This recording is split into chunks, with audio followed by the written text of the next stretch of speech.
우리에게 주시는 기록된 계시의 말씀은 우리 합독은 17장 24절부터 보십니다. 이에 다윗은 마하나임에 이르고 압살롬은 모든 이스라엘 사람과 함께 요단을 건너니라.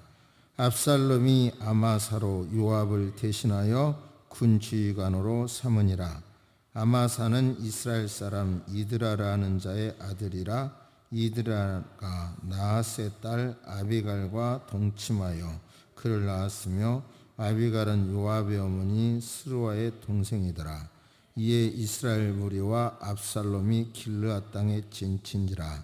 다윗이 마하나임에 이르렀을 때에 암몬 족속에게 속한 남밧 사람 나하스의 아들 소비와 노데발 사람 암멜의 아들 마길과 로그림 길르앗 사람 바르실레가 침상과 대야와 질그릇과 밀과 보리와 밀가루와 볶은 곡식과 콩과 팥과 볶은 녹두와 꿀과 버터와 양과 치즈를 가져다가 다윗과 그와 함께한 백성에게 먹게 하였으니 이는 그들 생각에 백성이 들에서 시장하고 고나고 목마르겠다 함이더라. 이에 다윗이 그와 함께 한 백성을 찾아가서 천부장과 백부장을 그들 위에 세우고 다윗이 그의 백성을 내보낼새 3분의 1은 요압의 휘하에 3분의 1은 수르아의 아들 요압의 동생 아미사의 휘하에 넘기고 3분의 1은 가드 사람 이때의 휘하에 넘기고 왕이 백성에게 이르되 나도 반드시 너희와 함께 나가리라 하니 아멘. 하나님께서는 육체를 가지고 살 수 있는 기회를 우리에게 주십니다. 이것은 아주 중요한 기회고요. 이 육체를 가지고 살아있는 동안 죄사함도 받아야 되고 구원도 받아야 되는 거죠. 천국의 상급도 이루어야 되는 거고, 이 육체의 기회가 끝나면 이제는 그것이 선택할 수가 없죠. 구원의 문제도 선택할 수가 없고. 그런데 우리 구원받은 그리스도인들도 육체를 가지고 살아가는 동안 극단의 어려움을 당할 수가 있죠. 그런 어려움을 당할 때 그리스도인은 어떻게 해야 하는지, 그런 것에 대해서 오늘 가장 어려운 인간의 몸을 가지고 살면서 가장 어려움을 당하고 있는 다윗의 삶을 통해서 여러분 각자에게 주시는 나름대로의 삶의 무게가 있으시겠죠.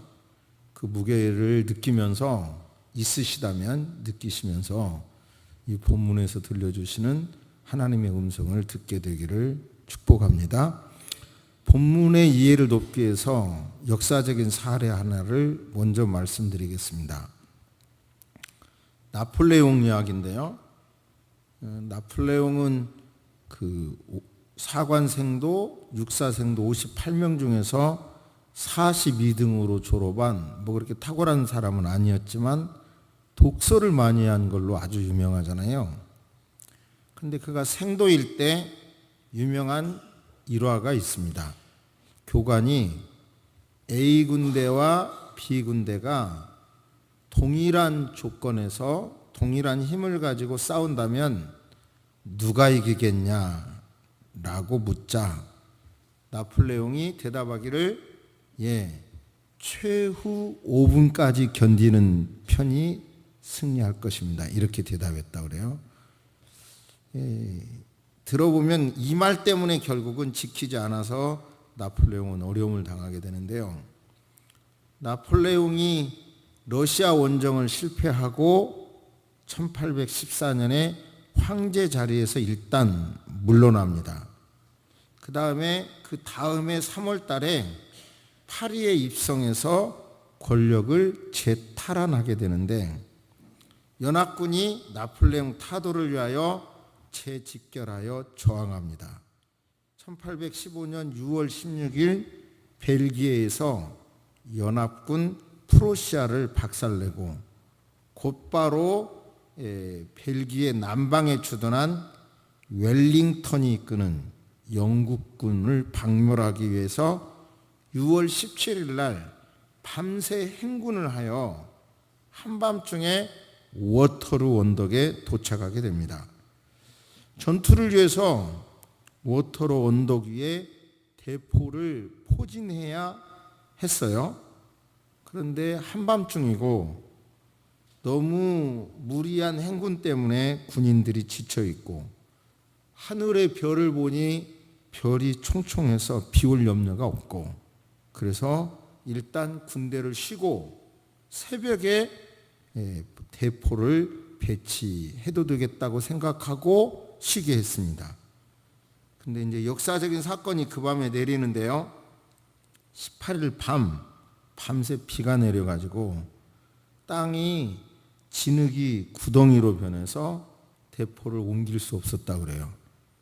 대포 없이도 영국군을 거의 교멸시키기는 했었는데 프로시아의 참전으로 패배하고 나폴레옹 시대가 막을 내립니다. 전략가들은 나폴레옹이 마지막 5분 지쳤어도 그날 대포만 설치했더라면 나폴레옹은 거기서 패배하지 않았을 거라고 평가해요. 자기가 육사 생도일 때 했던 말을 지키지 않아가지고 결국은 그의 시대는 종말을 맞게 되는 겁니다.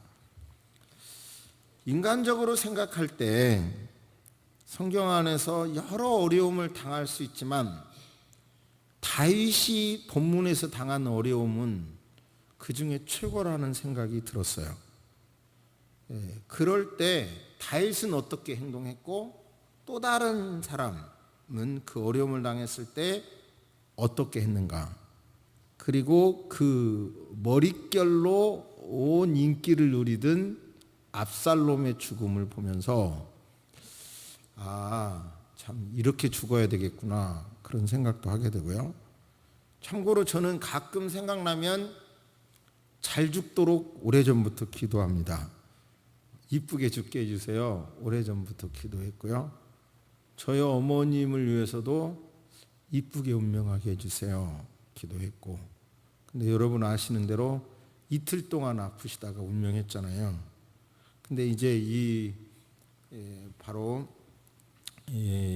그 극단의 어려움을 당하는 다윗은 죽지 않고 어떻게 행동했고 그 결과 어떤 일이 벌어졌고 또 그 다음에 아히도벨은 어떻게 했고 압살롬은 어떻게 죽었는지를 통해서 극단의 어려움을 당할 때 나는 어떻게 할 것인가 하나님의 음성을 듣게 되시기를 바랍니다. 잠시 생각하십니다.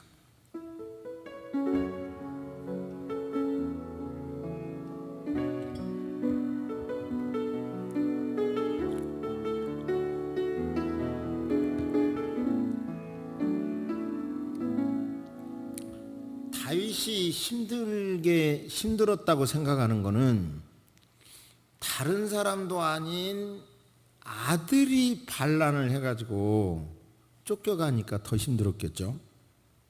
또 그 다음에 또 자기 자신의 죄에 대한 대가로 이런 어려움이 있는 거 아니냐 이런 것도 힘들었을 거고, 그리고 그 맏아들의 사건, 그 사건을 잘 대처하지 못하고 우유부단하게 한 것도 힘들었을 거고, 다말 그 어려움을 당하는 딸을 조치해주지 않은 것도 힘들었을 거고, 압살롬의 죄를 이렇게 처벌하지 않은 것도, 용서하는 것도 용서도 안 하면서 또 왕자직을 복권시킨 것도, 또 압살롬이 백성의 마음들을 빼앗는데도 그것에 대해서 모른 척 했던 것도, 압살롬이 200명의 신하들을 데리고 헤브론에 가게 내버려 둔 것도, 이 모든 것을 생각할수록 다윗은 너무 힘들었다고 생각돼요. 그죠? 그런데 그 힘든 과정에서 그는 지난주에 말씀대로 보면 결국은 하나님이 은혜 주시면 이러는 거예요. 은혜 주시면 예루살렘으로 돌아가서 법궤를 모실 수 있겠으니 법궤로 가라. 덥게 예루살렘으로 모셔라. 뭐 한마디로 은혜 주시면 인간적으로 회복의 길이 없지만 그래도 은혜 주시면 돌아올 것이다 하는 생각이 깔려 있어요. 분명히 다윗은.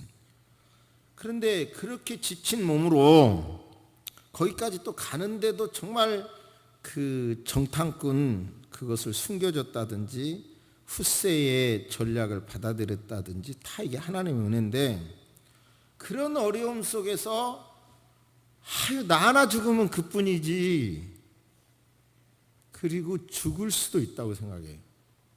그런데 다윗은 방법이 없는 그 상황에서 포기하지는 않고 하나님이 은혜 주시면 회복할 수 있어, 예루살렘으로 돌아갈 수 있어, 이렇게 말하면서 요단을 건너 마하나임에 가게 됩니다. 마하나임은 성문이 있다는 4절 말씀을 놓고 볼 때 요새라고 놓고 보고, 그 다음에 전쟁을 할 때 여러 정황을 보면 요새인데요, 그곳에서 의외의 사건이 벌어져요. 포기하지 않고 가니까 바로 27절에서부터 소비, 마길, 바르실레가 지원하는 거예요. 후원하는 거예요. 조금 설명드리면, 소비는 다윗 왕이 자신에게 은혜를 끼쳤다고 말했던 암몬 왕 나하스의 아들인데요, 그의 형인지 아우인지는 모르지만 한우는 사무엘 하서 10장에 보면 다윗과 대결하기도 하는데, 그런데도 정황을 보면 소비가 다윗에 그렇게 대해서 잘 대해줄 요인이 없는데도 다윗을 영접해요. 그리고 마길은 사울과 요나단의 시신을 수습해서 장례 치른 사람이에요. 그런데 그리고 또 요나단의 아들 무비보셋을 공개한 사람이고, 그런데 바로 이 앞에 소문이 들었는지는 모르지만 다윗이 그 무비보셋의 이야기를 듣지도 않고 종의 이야기를 듣고 재산을 뺏어서 주워버린 사건이 있잖아요. 그런 거를 놓고 보면 이 환영할 만한 사람이 아니에요, 마길도. 그런데도 다윗을 공개해. 바르실레 역시 이들 모두 다 사울 왕가에 충성했던 사람들이기 때문에 다윗에게 충성할 이유가 없어요. 불편한 마음이 있는 사람인데도 진짜로요, 온전한 사랑의 마음으로 그들을 공개하는 거예요. 이건 목숨을 건 또 공개죠. 지금 주 세력은 압살롬에게 있는데 그 다윗을 공개하는데, 28절부터 보면 침상, 대야, 질그릇, 밀, 보리, 밀가루, 볶은 곡식, 콩, 팥, 볶은 녹두, 꿀, 버터, 양, 치즈, 이런 것을 가지고 와서 다윗과 그의 부하들을 공개하는 겁니다. 참 여러분, 여기서 느끼는 게요, 극단의 어려움 속에서 내가 포기하지 않는 건 중요한 거예요. 어려움 속에서 내가 포기하지 않는 것. 제가 심야기도 때 말씀드렸는데요, 부활하시고 보내신 성령님을 파라클레토스라고 합니다. 그 성령님의 이름은 뭐냐면 돕는 자라는 뜻입니다. 성령님, 파라클레토스, 성령님은 돕는 자. 여기서 아주 중요한 의미가 있습니다. 성령님은 알아서 감을 따다가 입에 넣어주는 게 아니라, 내가 무엇을 하려고 할 때 하려는 것을 도와주는 거예요. 내가 포기하지 않을 때 도와주는 게 파라클레토스 성령님인 거예요. 저는 그 단어를 오래전부터 알고 있었는데 그 묵상하다가 깜짝 놀랐어요. 와, 맞아. 그래서 성령님은 알아서 하는 게 아니라 내가 하려고 할 때 돕는 분이고, 알아서 그냥 뭘 해결해 주시는 게 아니라 저와 여러분이 포기하지 않을 때 도와주시는 영입니다. 그러므로 설령 다윗과 같은 그만큼의 어려움은 없다 하더라도 삶의 무게가 각각 있겠지만 입으로, 삶으로 포기하지 말기를 주의 이름으로 축복합니다. 포기하지 않으면 이처럼 도와줄 것 같지 않는 사람이라도 성령님이 도와주셔서라도 그들을 통해서 여러분을 도와주시고 좋은 결과가 나도록 인도해 주실 것을 믿으시기를 주의 이름으로 축복합니다. 아멘. 부끄러운 간증입니다. 정말 부끄러운 간증이고 여러분에게 이미 여러 번 말씀드렸는데 본문 말씀을 묵상하면서 제게 떠오르더라고요. 그게 뭐냐면 교회가 이 건물 짓고 막 경매당하고 공매당하고 막 얽히고 설키서 너무 방법이 없는 거예요. 결국은 뭘 해결하려고 해도 답이 안 보이고 그래서 제가 제 아내를 모시고 구리를 갔어요. 그래서 여보 세서만교회 놔두고 도망오자. 그래서 여기서 몰래 살자 그랬어요. 그리고 주보에다가 이제 다음 주부터 난 세서만교회 안 올 거니까 여러분이 알아서 하세요. 이렇게 주보에 광고했어요. 진짜예요. 근데 사모님이 그걸 보고 그 당시 목사님이 이 광고 내라는데 어떻게 해야 돼요? 그러니까 사모님이 보고 이제 그걸 뺐어요. 그리고 그때 생각할 때 그래 내가 살아온 삶의 터전이 세소망교회고 내 아들 딸들이 살아온 터전이 세소망교회인데 아버지가 도망갔다고 할 때 평생 얼마나 부끄럽겠냐. 그러니까 하나님이 안 된다고 막을 때까지 기다려보자 그랬어요. 방법이 아무것도 없을 때 그래서 그냥 기다리면서 대처했더니 어느 순간 문제가 해결되려니까 그냥 해결되더라고요. 그러니까 제발 극단의 어려움 아무리 어려워도 다윗보다 더 어렵겠어요. 그런 어려움 만나더라도 저와 여러분의 입으로 포기하지는 맙시다. 그냥 하나님의 정할 말이 없고 정 대안이 없으면 어떻게 해요? 하나님이 은혜 주시면 해결될 거야. 그렇게 하고 뜨벅뜨벅 광야길도 가다 보고 요단도 건너다 보면 마하나임도 만나고 도와줄 것 같지 않는 사람도 도와주게 될 줄로 믿습니다. 아히도벨을 보면요. 아히도벨의 관계는 주보에 썼으니까 그 우리아와 밧세바의 관계가 족보 관계가 있으니까 읽어보시고. 근데 이 사람은 되게 지혜로운 사람이에요. 그래서 이 사람의 아히도벨의 말은 하나님의 말로 들었다 할 정도로 그렇게 퀄리티, 권위가 있는 사람이에요. 근데 이 사람이 이제 15절에 보면 16장 15절에 보면 압살롬은 자기를 따르는 백성들을 데리고 예루살렘에 입성하고 다윗은 급히 도망갔잖아요. 그 자리에는 아히도벨이 있었어요. 그러니까 압살롬이 아히도벨님 내가 이 상황에서 어떻게 할까요? 이러니까 성경에는 안 나와 있지만 아히도벨은 다윗에 대하여 그 우리아의 아내 밧세바 이 사건으로 인하여 마음이 굉장히 상해 있는 사람이에요. 족보 관계를 놓고 보면. 그런 입장에서 물어보니까 이렇게 대답합니다. 부왕이 궁궐을 지키라고 남겨두고 간 후궁들과 성관계를 하십시오. 이렇게 21절에 전략을 제시합니다. 그러면서 하는 말이 임금께서 친아버지마저 욕을 보였다는 소식이 온 이스라엘에 퍼지면 오히려 임금님을 받드는 사람들의 사기가 충천할 겁니다. 이래요. 와, 죄송합니다. 이런 말을 할 수가 있어요. 물론 옛날에는 이렇게 구테타로 정권을 바뀌면 전임 왕의 처와 후임자가 그를 이제 성관계를 가져요. 그게 전통적인 관계더라고요. 고대 근동을 살펴보니까. 그러나 여기는 아버지잖아요. 그죠? 아버지의 후궁과 이렇게 범한다는 이런 사람이 어디가 있습니까? 압살롬은 그 아히도벨의 이름이 비슷비슷해서 제가 조심하는 건데요. 아히도벨의 계략을 받아들여서 왕궁 옥상에다가 텐트로 신방을 꾸미고 10명의 후궁과 성관계를 가져요. 근데 따지고 보면 이렇게 시간을 끌면서 다윗은 도망갈 수 있었던 거예요. 사실은 이 악을 저지르는 동안. 그 다음에 이제 묻습니다. 어떻게 해야지?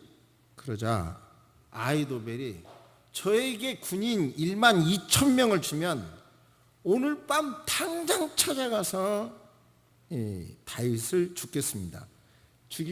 이 싸움은 지금 다윗을 죽이냐 못 죽이느냐가 관건이니까 나머지는 다윗만 죽으면 신부가 신랑에게 돌아오듯이 임금님에게 다 돌아올 거니까 오늘 가서 빨리 죽이십시다. 이 말을 압살롬뿐만 아니라 거기에 지도자 장로들도 다 맞아, 저 전략이 맞아 이렇게 받아들였는데, 근데 갑자기 이것도 하나님의 은혜죠. 훗세는 이미 지혜로운 사람이기는 하지만 다윗의 친구고 바로 지금 조금 전에 투항한 사람이니까 의심할 만한 사람인데, 훗세 자네 의견은 어떠십니까? 라고 묻자 훗세는 임금님 아시잖아요. 임금님의 아버지는 대단한 용사고요. 그리고 저 굴 속에 숨어서 사울의 그 피해를 다 견뎌낸 사람이에요. 그리고 지금 너무 화가 나가지고 새끼 빼앗긴 곰과 같이 화가 났으니까 지금 공격하는 건 잘못이고요. 지금 어디가 숨었을 거거든요. 그러니까 숨었다가 나와서 우리 군사를 공격해서 우리 군사가 피해를 당한다는 소식이 알려지면 우리 군사들의 사기가 땅에 떨어질 거니까 좀 더 철저하게 군사를 바다의 모래알처럼 많이 모아가지고 그때 가서 공격하면 됩니다. 이래요. 이때 훗세의 말을 안 들었더라면 다윗의 인생이 또 끝나는 거죠. 근데 참 이런 거 보면 다 하나님의 은혜죠. 그런데 이 사람은 아히도벨은 자기만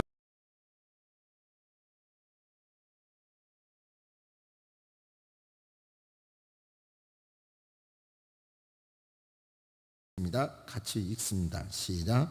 아히도벨이 자기의 계략이 시행되지 못함을 보고 나귀의 안장을 지우고 일어나 고향으로 돌아가 자기 집에 이르러 집을 정리하고 스스로 목매어 죽음에 그의 조상의 묘에 장사되니라. 저를 보세요. 그러니까 아히도벨은 대단히 지혜로운 사람이라고 하잖아요.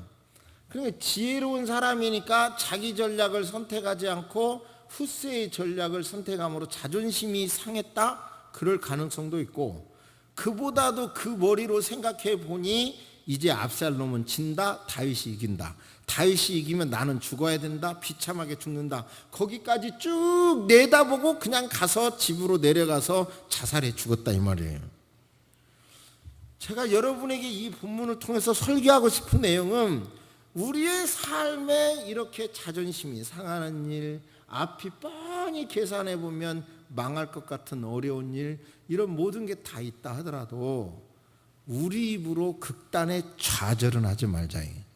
극단에 안 된다고 포기하지 말자고.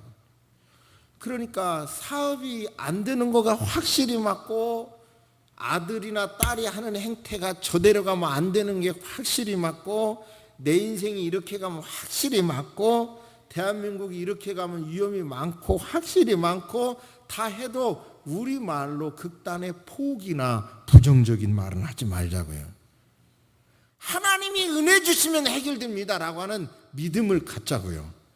그 믿음을 가지시기를 주의 이름으로 축복합니다. 근데 인간이 얼마나 힘이 없는가는 압살롬 죽음을 놓고 보는데, 압살롬의 군대, 이스라엘의 군대와 요압의 동생 아비새, 이때 이렇게 다윗의 군대는 세 분대로 대장 셋으로 해서 나눴죠. 맞서 싸우러 갑니다. 물론 압살롬의 군대가 훨씬 많아요. 그런데 이 에브라임 숲에서 싸우게 되는데, 그날 어떻게 이겼는지는 구체적인 내용은 없지만 그 한 번의 전쟁으로 이스라엘 압살롬의 군대가 2만 명이 죽고, 18장 8절에 보면 그 싸움은 그 일대에 먼저 그날 칼에 죽은 사람보다 숲에 막혀 죽은 사람이 더 많았다. 이게 무슨 말인가 해서 자료를 찾아보니까, 그러니까 거기는 웅덩이도 많고요, 절벽도 많고요, 나무, 상수리 나무 이런 게 많았던 거예요. 그걸로 인하여 도망가다 죽은 사람이 더 많았다는 거예요. 그런데 이제 압살롬 그러면 뭐가 잘생긴 거예요? 머리카락이 잘생긴 거예요. 머리카락이.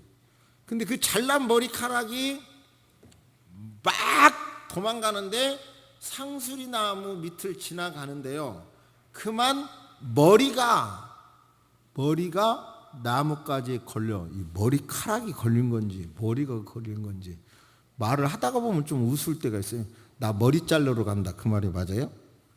나 머리 자르러 가는 거예요? 참, 근데 아무튼 성경에 지금 여기서 머리가 걸렸다 그래요. 머리가 걸렸어. 그러니까 그 잘난 머리 때문에, 치렁치렁한 머리 때문에 도망가다 걸린 거예요. 그러니까 걸리니까 쓱 나게 노새는 지나가 버리니까 거기에 대롱대롱 매달렸고, 그 소식을 용사로부터 들은 바로 요압이 와서 창을 쏘아서 죽이고 맙니다. 그러니까 여기서 우리가 알 수 있는 것은, 이렇게 많은 힘을 갖고 뛰어난 지략을 가졌다 하더라도, 그리고 내가 가진 장점이 약점이 될 수 있다는 사실을 깨달으시기를 주의 이름으로 축복합니다. 그러니까요, 내가 건강하다고 막 자만하는 사람은 나이 드셔서 병 한 번 들면 그 길로 가는 수가 있더라고요. 진짜로요. 근데 이렇게 맨날 아파하는 사람은 맨날 조심해 사니까 고롱고롱 하면서도 오래 살기도 하고 늘 준비하니까, 그러니까 뭐가 뭔지 모르는 거예요. 그러니까 자랑할 것이 없다, 이런 말씀이에요. 할렐루야. 진짜 자랑할 게 없어요. 우리의 삶을 그렇게 봅시다. 다시 한번 본문을 좀 더 설명하기 위해서요, 성경을 소개합니다. 이스라엘이 포위가 된 적이 있어요. 아람의 침공을 받아서 포위가 됐어요. 사마리아 성이 포위가 하루 이틀 사흘 계속되는 동안 이제 물이 끊어지고 양식이 다 끊어졌어요. 성경은 그 비참함이 얼마나 심한지 자식을 잡아먹는 일까지 벌어졌어요. 그 성 안에서. 성문가에 나병 환자 4사람이 앉아 있었어요. 그들은 성에 들어가도 굶어 죽고 가만히 있어도 굶어 죽을 형편이라 애따 모르겠다, 차라리 아람 군대에 항복하기로 결정하고 그들이 아람 군대를 향해 가요.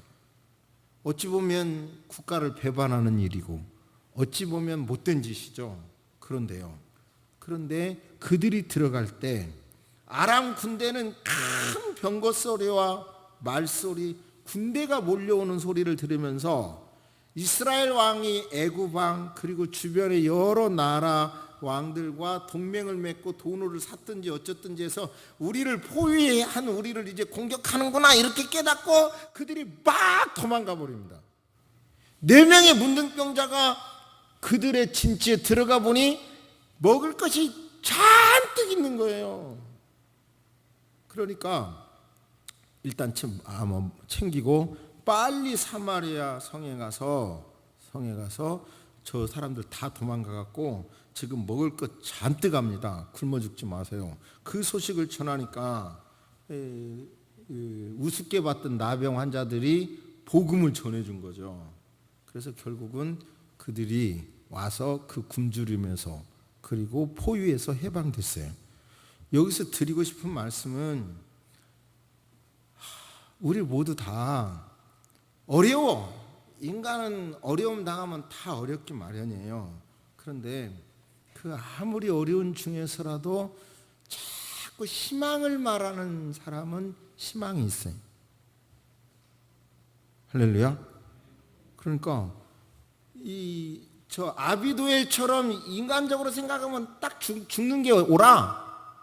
그래도 여러분이요, 희망을 가지시고 포기하는 말을 여러분 스스로 하지 말기를 주의 이름으로 축복합니다. 새소망교회 전도도 안 되고 요즘 이러이래 정말 큰일이다, 막 이런 생각이 들어. 좌절이 돼. 그래도 포기하기보다 뭔가 방법을 찾아서 막 찾다가 보면 길이 있어요. 그러니까 방법이 없어. 이 아비도엘 계산이 맞아. 죽는 게 맞아. 어찌 보면. 그래도 우리는 그런 선택하지 말고 방법이 없을 때 하나님이 은혜 주시면 됩니다 하는 방법을 가지고 그냥 포기하지 말고 그냥 뚜벅뚜벅 가세요. 갑시다. 그러면 돕는 사람이 의외로 생기고 우리가 포기하지 않을 때 파라클레토스 성령님은 분명히 우리를 도와주시고 그렇게 하게 되리라 믿습니다. 그런데 여기서 제가 사모님으로부터 시간이 자꾸 이렇게 이야기가 기니까 설교가 길어지는데 비판을 받은 내용이지만 다시 한번 말씀드리겠습니다. 적용을 위해서 한번 생각해 보세요.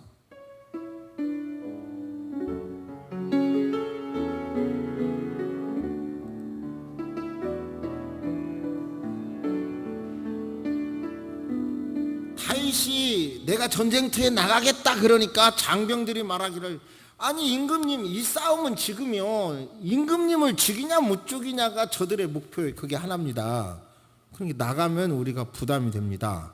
그러니까 다윗이 군대를 세 편대로 나눠서 자기는 뒤에 남아요. 그러면서 18장 5절에 보면 부대장들에게 요압, 아비새, 이때에게 여러분 압살롬은 아직 철이 없으니 나를 봐서라도 너무 심하게 다루지 마세요. 이래. 참 아버지 사랑이 대단하죠. 그런데 잘 생각해 보세요. 그런데 이제 압살롬이 대굴대굴 나무에 달렸어. 용사가 봤어. 그런데 죽이지 못해. 그 이유는 이 말을 들었기 때문에 자기가 죽으면 이 앞에 이제 다윗의 습성상 분명히 다윗이 자기를 죽일 걸 알기 때문에 못 죽여요. 그러니까 요압에게 말하니까 요압은 죽여놓고 봐. 이제 요압에 대해서 한번 설교할 일이지만요. 죽여놓고 봐. 그러니까 제사장 아들이 내가 가서 이 사실을 임금님에게 보고하겠습니다. 그러니까 야 하지마. 네가 가서 보고하면 너 죽거든. 그러니까 이방인에게 보내겠다. 그래서 이방인을 보내고 그 제사장 아들은 빨리 가서 그 말을 하는데요. 그러면 결국은 뭐예요? 제가 결혼을 하고 돈이 없어서 신혼여행을 못 갔어요. 그리고 강원도 철원에 있는 기도원으로 갔어요. 그래서 기도원에서 기도했어요. 그때만 해도 믿음이 얼마나 좋았는지 몰라요. 근데 그때 기억나기를 그 기도원 원장 할머니야 여자 이 본문으로 설교하는 거예요. 부모 마음이 이런 겁니다. 5번 했죠. 압살롬아 내 아들 압살롬아 아들이 죽었다는 이 소리를 듣고 다윗이 통곡하는 그 설교를 하는데요. 진짜 아버지 마음은 저런 거구나. 지나놓고 보니 그때 어린 가슴에 굉장한 감동이 있었어요. 그런데 지금 여기서 이 군대들에게 나를 봐서 너무 심하게 대하지 말라고 할 때 전쟁하기가 얼마나 어렵겠어요. 또 나가서 우선 이스라엘 군인이 죽은 것도 2만 명이고 그보다 더 죽었다고 하는데 그렇게 죽은 사람에 대해서는 아파하지 않고 그러니까 아파하지 않았다 그러니까 사모님이 어디가 안 아팠냐고 그런 소리 하지 말라고 막 아까 그러더라고요. 근데 제 말은 적어도 공인이라면 그렇게 죽은 것 때문에 나라의 이런 어려움 나라가 두 쪽이 되고 이런 어려움 때문에 아들 때문에 그랬다면 그래 아버지로서는 아파도 그 마음을 숨길 수 있는 게 공인의 자세가 아닌가. 역시 다윗의 한계가 아닌가 이것이. 이런 것 때문에 결국은 다윗은 이런 어려움을 당한 거 아닌가? 그러니까 결국은 너무 이렇게 책망하지 않고 이렇게 교훈하지 않은 자식의 결과로 인하여 부모가 이꼴나는 걸 보면서 그러면서도 이렇게 어려움 당하고도 이렇게 통곡하는 아버지를 보면서 뭔가 우리는 그리스도인은 원칙 관계가 분명해야 된다. 자식을 사랑하지만 공적인 관계도 분명해야 된다는 원칙을 분명히 세워야 되겠다는 생각을 이 말씀을 묵상하면서 했습니다. 아무튼 이 말씀이 여러분에게 큰 도움이 되기를 주의 이름으로 축복합니다. 묵상하십니다. 하나님 우리를 구원해 주시고 3차원의 이 세상이 아닌 4차원의 세상이 있음을 알게 하신 것을 진실로 감사합니다. 우리는 연약한 육체를 가지고 삽니다. 한계가 있는 육체를 가지고 사는 동안일지라도 우리가 포기하지 않고 하나님의 뜻을 향하여 뚜벅뚜벅 가면, 지친 몸, 축 처진 어깨일지라도 포기하지 않고 가면 하나님이 도와주실 것이라고 하는 믿음이 모든 성도에게 생기게 하여 주옵소서. 지금은 우리 주 예수 그리스도의 은혜와 우리 하나님의 놀라우신 사랑과 성령님의 감화감동 교통하심이 이제로부터 영원토록 함께 있을지어다. 아멘.